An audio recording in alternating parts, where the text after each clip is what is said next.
Good evening, everyone. Welcome to the Scrutiny Finance Review Group. So the live system is online and working, I hope. The induction loop system is now operative. Members and officers, please remember to switch microphones on and speak directly into the microphone and switch off again after speaking. Reporting officers using Teams, please switch cameras on when addressing the committee and switch off again after speaking. Please use the hands up icon to indicate questions and comments. I will then invite you to speak. Any exempt or private items on the agenda, the live stream will cease prior to the meeting moving into private. There may be a short delay. Now, moving on to the agenda, is there any apologies? Yes, Chair. Apologies from Councillor Malik. Okay, thank you. And you have the minutes before you from the last meeting. Is everyone, well, you have quite a few minutes. So from the 9th of January, 25th of January and 1st of February. Is everyone approval? Do you have any comments? Take that as happy with the minutes. Do we have any disclosure of interests? On that I'm aware of, Chair. Thank you. And any urgent business? None, Chair. Thank you. So we move on to agenda item 8, which is the finances update. Thanks, Chair. Good evening, members. That's okay with you, Chair. We'll take item 8 and item 10 at the same time. So it's an update. So first, this was item to follow, but because the report is going to executive on the beginning of April, that's why we're working on the report. That's why it's not coming here. But I'll give you a latest which we have in terms of the numbers, and I'm quite happy to go through. But that report is coming to executive on the, I think it's 2nd of April. So the latest figures, there is roughly what we've discussed at the budget. There's a core services deficit in the region of 10 million.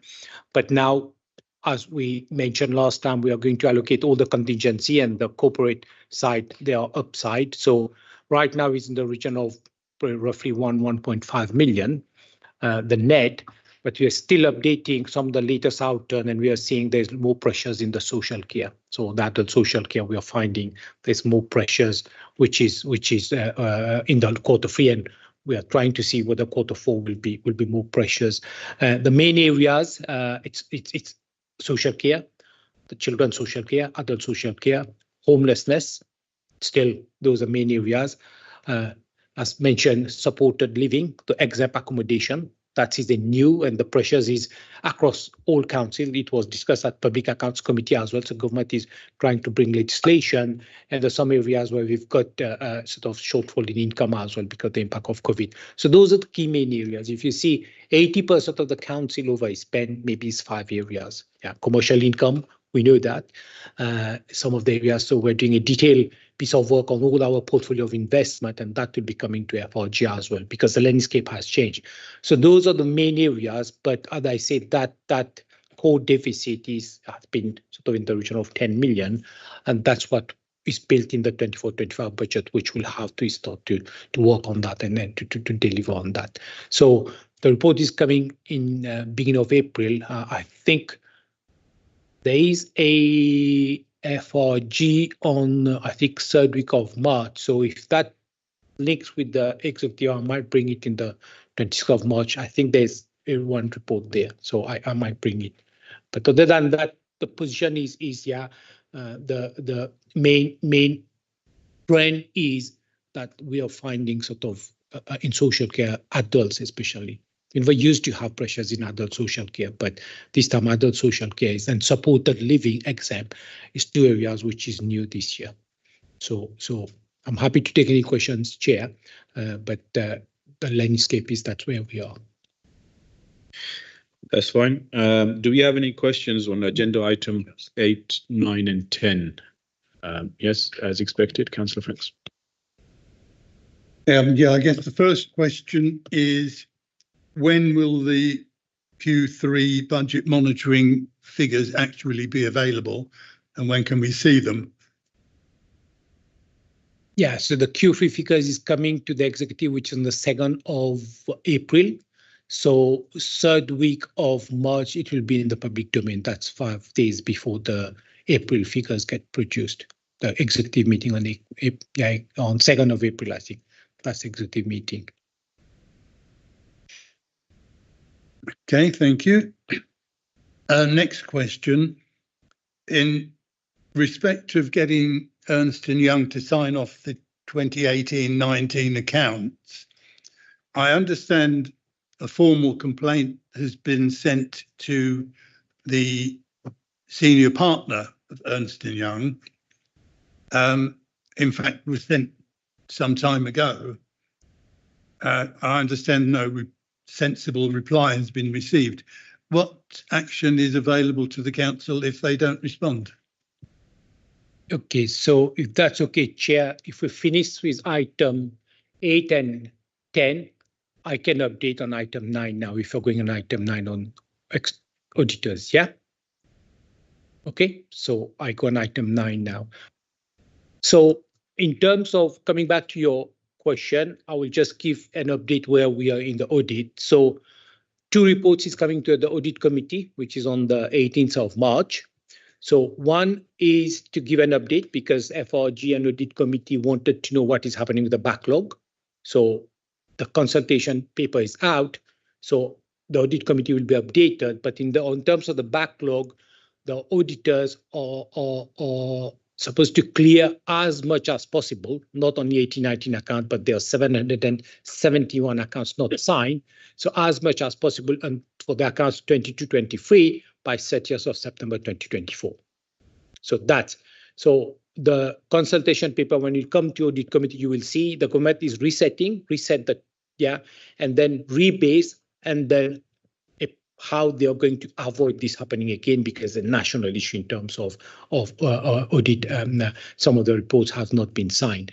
So that is coming back. Now, then there is another paper which auditors will be bringing.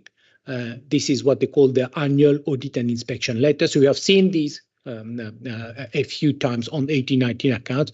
So this will be coming, and there will be the council response to their annual audit and inspection letter, and that's normally goes to audit committee. So coming back to those 2 reports are coming, those substantive report coming to the audit committee on the 18th of March. Now, coming back to your report, yes, we've raised our complaint to Ernst & Young. Yeah, right. There's an acknowledgement, and they will be looking at that. So it's another department of Ernst & Young.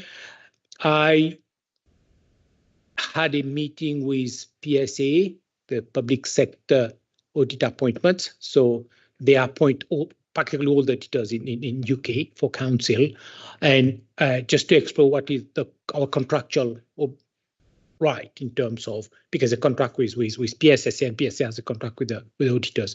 So that's I had some information today, but I'll have to reflect on those, and then the process is for us to raise it with Ernst & Young first. That's a normal process. If you go to PSA, they will say you have to raise your complaint to EY first, which we have done. And EY has already informed PSA that there is a complaint. And then but I can't go into the details. Yeah, but I'm sure you will understand that. But the PSSA is the next, which will have. And then if the other areas we can go, if PSSA and EY, yeah, but EY has acknowledged, and they said, yeah, we're going to look at that. So I don't have any reason to believe that EY won't look into that complaint. So that's the next step is, and then PSA, and then we've got other, yeah, but at this stage, probably these are 2 steps we have to follow.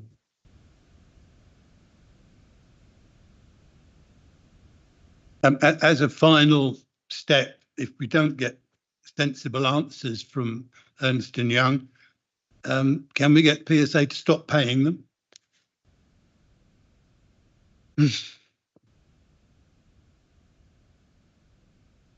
They haven't billed us for. So the way the billing works, okay, we agree on a fees which is agreed as part of the audit appointment. So PSAs appoint the auditors, and they say you're a small audit or a big audit, complex audit, not complex. So that fees, I don't have the figures with me, but that will be in the annual audit inspection letter, which is coming to 18th of March.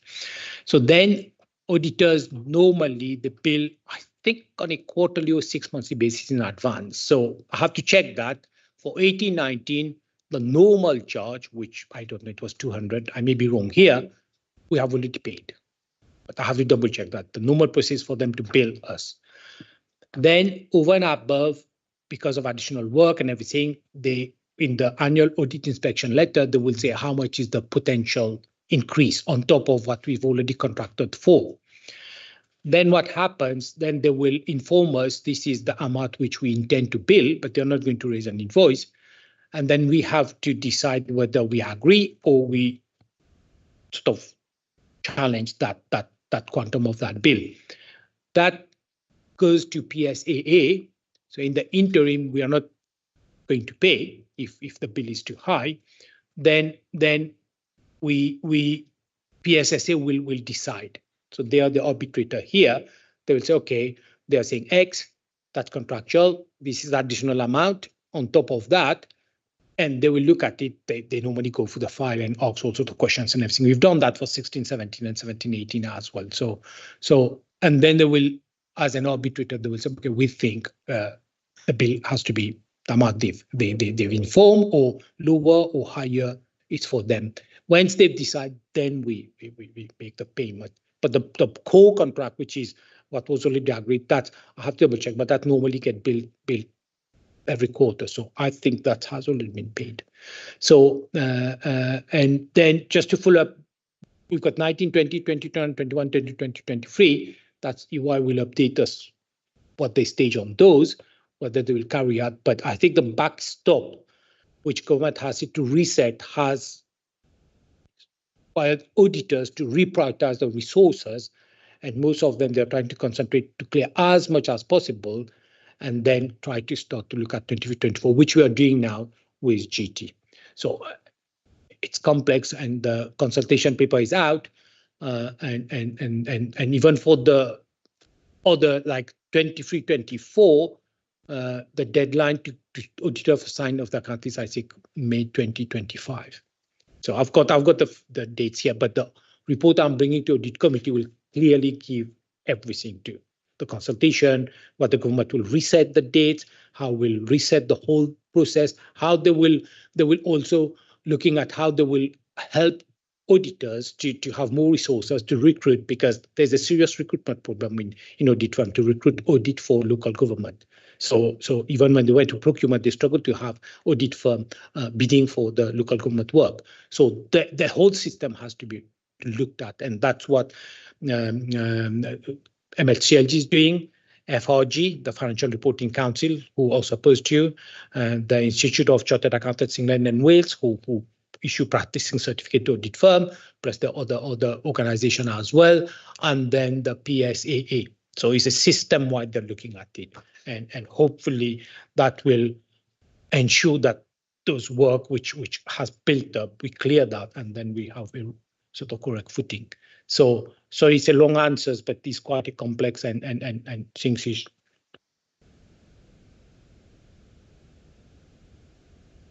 Okay, thank you. Any other questions or comments?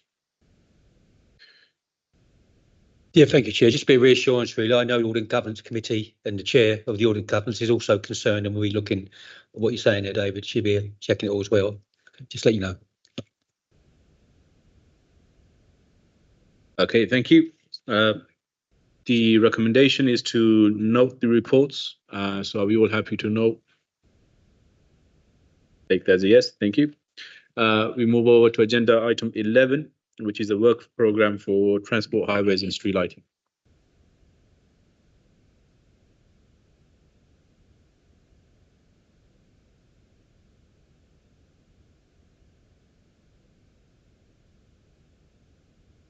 The fact that this document was already approved by executive as of the 12th of February, and it was subject to call in, and nothing has been called in. So it's just really what comments you have for today. Okay, thank you. From the report on agenda item 11, do we have any questions? Councillor? Yeah, thank you for producing this. I mean, it's the first time I've obviously seen it, but how do we get, I mean, when I look at the list of the roads that are due to be resurfaced, etc. First question is, how do we come to the kind of, you know, decisions? Because I know that's for this financial year. I know your budgets are incredibly stretched. I appreciate that, but you know, that's probably an understatement. But, you know, in my ward, for example, Chorley's mentioned once, you see a lot more. Is there a kind of procedure for why that happens? And secondly, I mean, I've raised concerns around, in my ward, Chorley High School for boys and girls, there's an alleyway that, you know, young children and, you know, people who go to school are using. It's not very well lit. I've been trying to get something done about that. And, you know, we talk about lighting and safety. And I think that's incredibly important. So when are we going to start? I mean, how are we going to prioritise those things as well as kind of road resurfacing? I'll answer the first one about, sorry, I'm Mark Aronson, I'm interim service manager for highway maintenance. So I'll answer the first one around highway maintenance and surfacing. So what we've got, we do a 360 high definition survey every year of the carriageway network, and what they will do, they will use predefined condition criteria, grade 1 to 5, 5 being terrible, 1 being really good. And so what the engineer will do, he will interrogate that data and come up with a programme.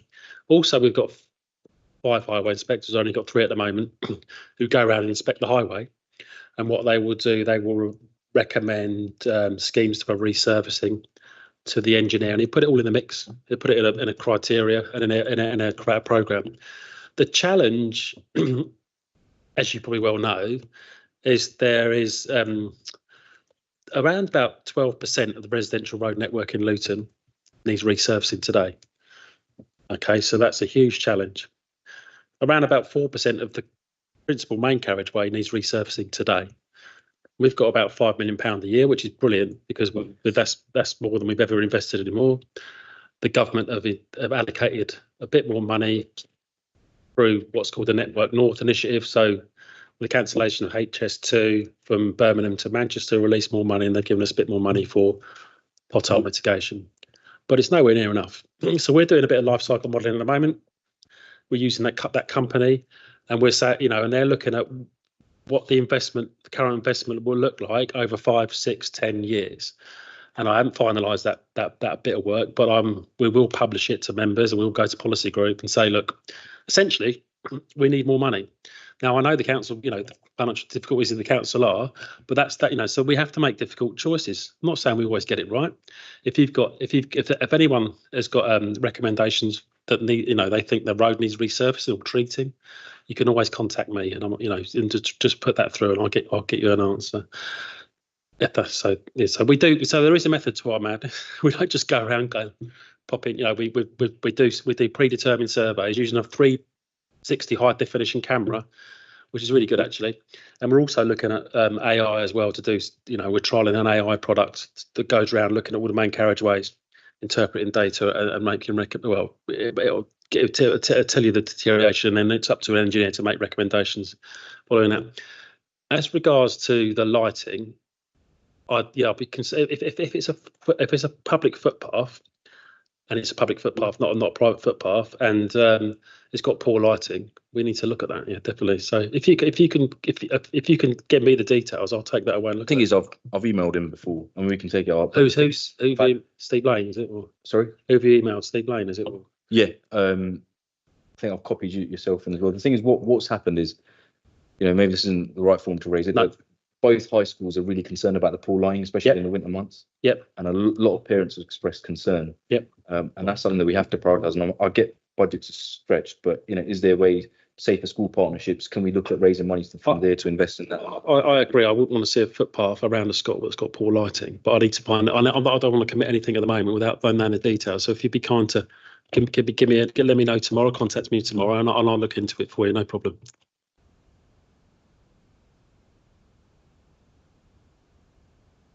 Thank you. Any other questions? Councillor Wynne.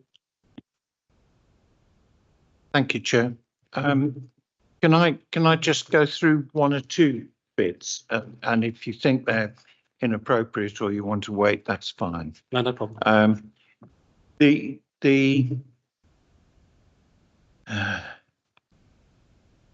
first part, I guess, let's go to a question first, Yeah, on page 33 of the papers that I have, we're talking here on section 26 about the pedestrian and cycling facilities are at the core of the LCWIP. Never seen it. And the rights of way improvement plan, ROWIP. Yeah. Never seen it. So I don't know how to comment on section 26 because I have absolutely no idea what it's about. Well, colleague can help me out, but yeah, go on. I'll let this help.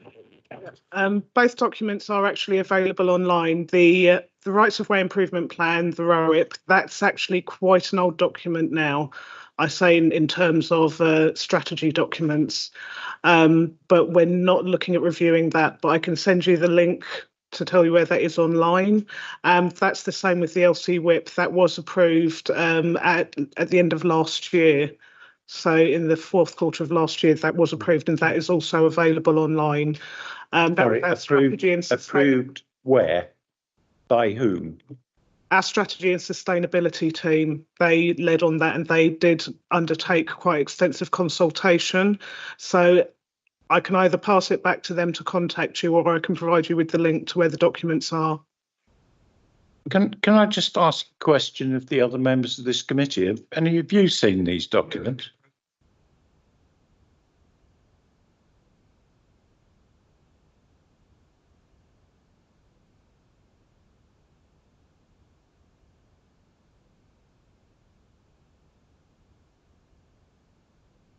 On page 34, there seems to be a major issue to do with halogen lamps in old style traffic signals. I'm gathering from the comment under section 32 that we don't have an answer to this yet. Is that the case? It's something that's being worked on, because it's an industry-wide issue. It's not a Luton issue. It's the supply of halogen lamps. The people who are making them, they're going to cease making them. Everything's moving over to LED. So the government has actually provided some additional funding. So lamps, signals with the halogen lamps can actually be changed. We're just waiting to find out whether we do get any additional funding from that. But in terms of an industry solution, they are looking at a workaround to see if there is anything they can do. Otherwise, it's just really a case of sharing what's left of the halogen lamps in the meantime. Some feedback on that as and when you know, because it looks to me as if we might be on a run down to the wire job. Okay, page 41, and I'm now being a bit parochial because it's in my patch. It says modernisation required to meet statutory requirements on Hitchin Road near Jansel House. What's that about? And that's upgrade of traffic signals. That's to ensure that you have correct pedestrian phases and active travel, and also to ensure that congestion is still managed. Which lights are those? Which lights? One's by Jansel House. Because there's only pedestrian crossing lights by Jansel House. Yeah. Okay, it's those, is it? Yeah. Okay. All right. And the same thing on, I know it's Southward, but it affects me as well. Airport Way and Gypsy Lane. The signals there, what's that about? It's essentially the same thing. So what it is, excuse me, the mic. Yeah. So what it is, the signals will, they will have an asset life, and their life will expire. So therefore, then we need to upgrade those. And because of the halogen light issue, we could let that fall away for a year or two, and then take a risk-based approach. And if the signal is still working, let's keep them working. But because partly because of the halogen life issue, and partly because they've come to their end of their life. It's in the capital works programme to replace them.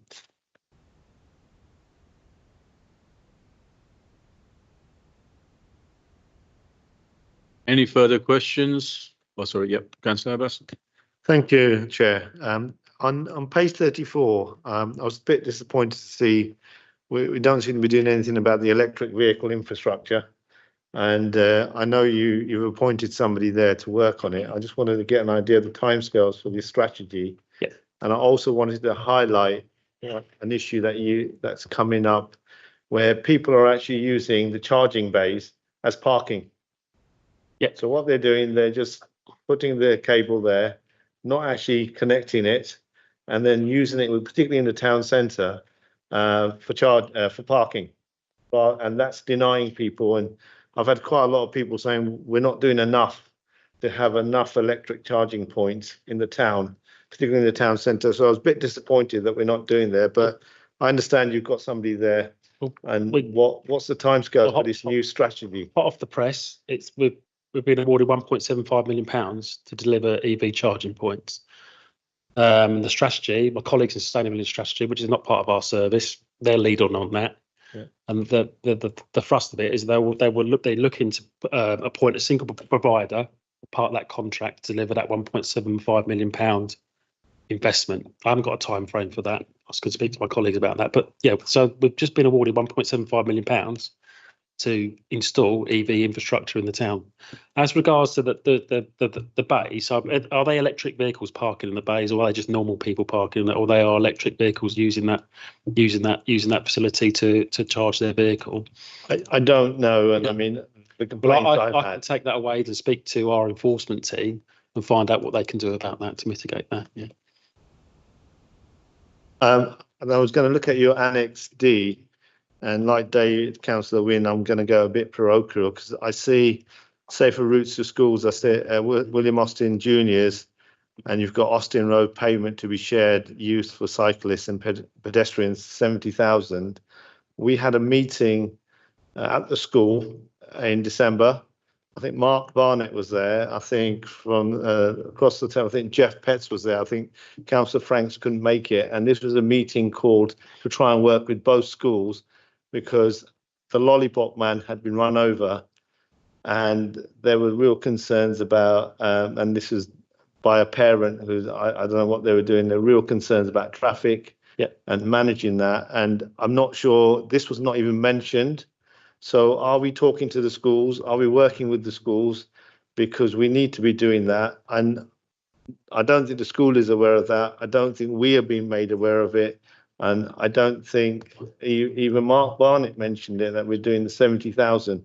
So if there is something in that budget, I would say, please talk to us, talk to the schools, and let's do something that actually is going to work and benefit the schools and the children in the area, rather than, I'm not sure what that actually is. Absolutely. Well, it's 26, 27, isn't it? So at the moment it's aspirational. So it's just an aspirational scheme. So it's defined in the budget. It's given the programme has been given a costing.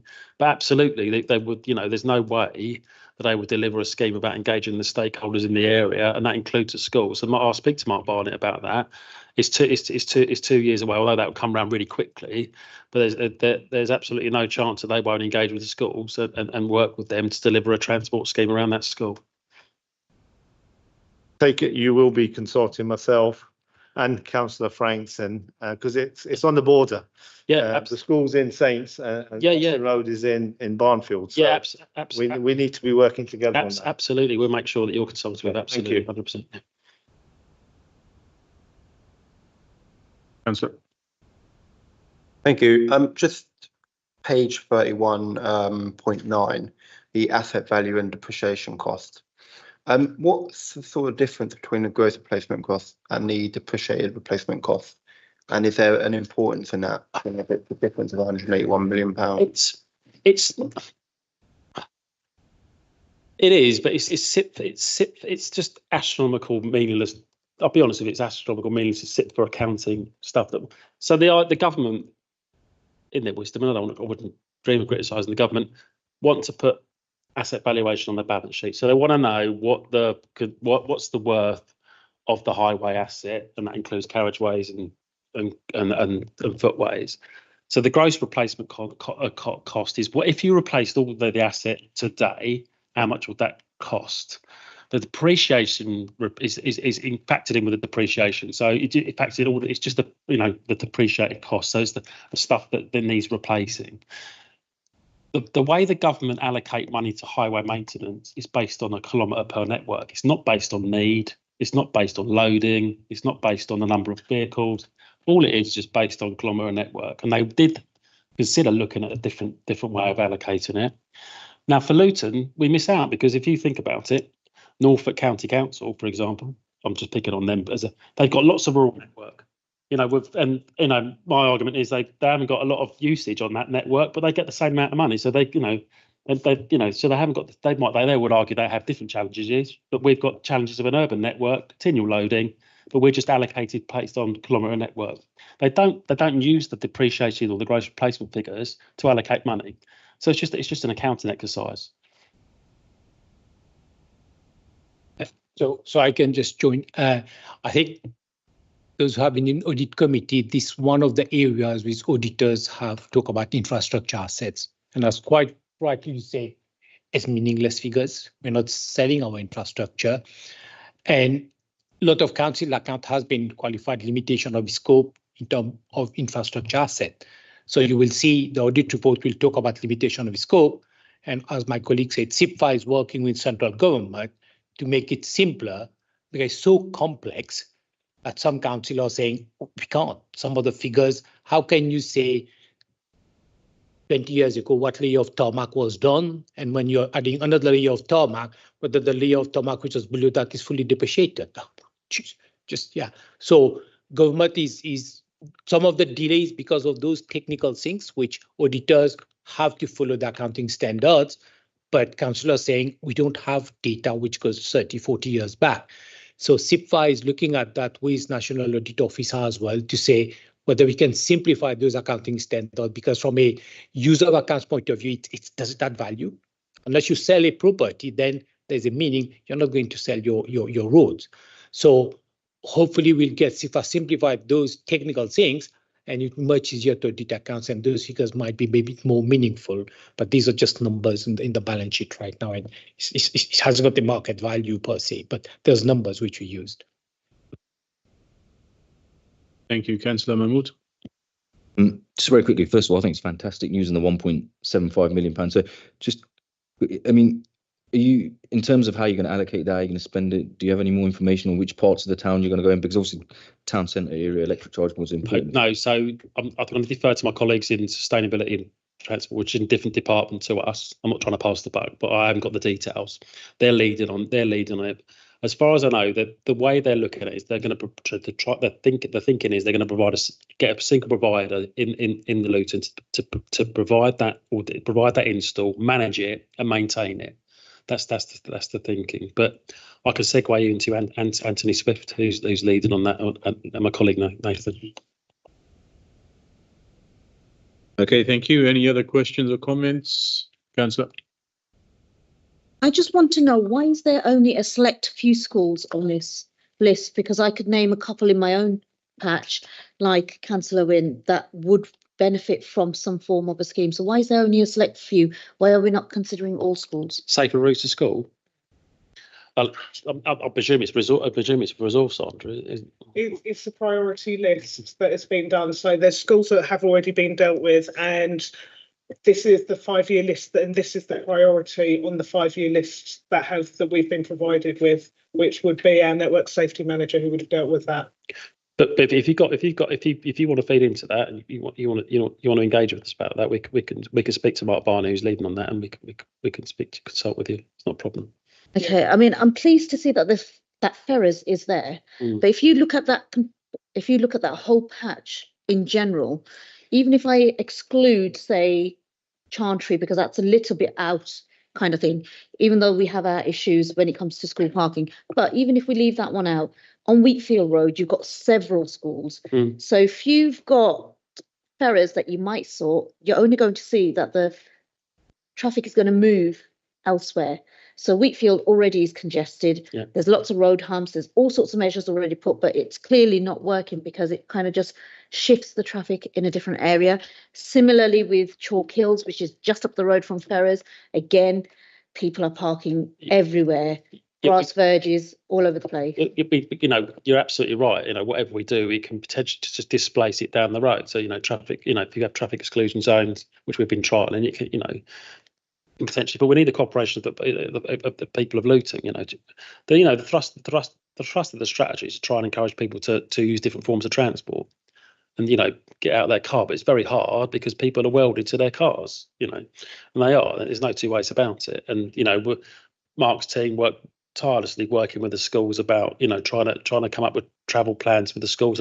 Schools will have their travel plans to try and encourage parents to think about how to get their children to school.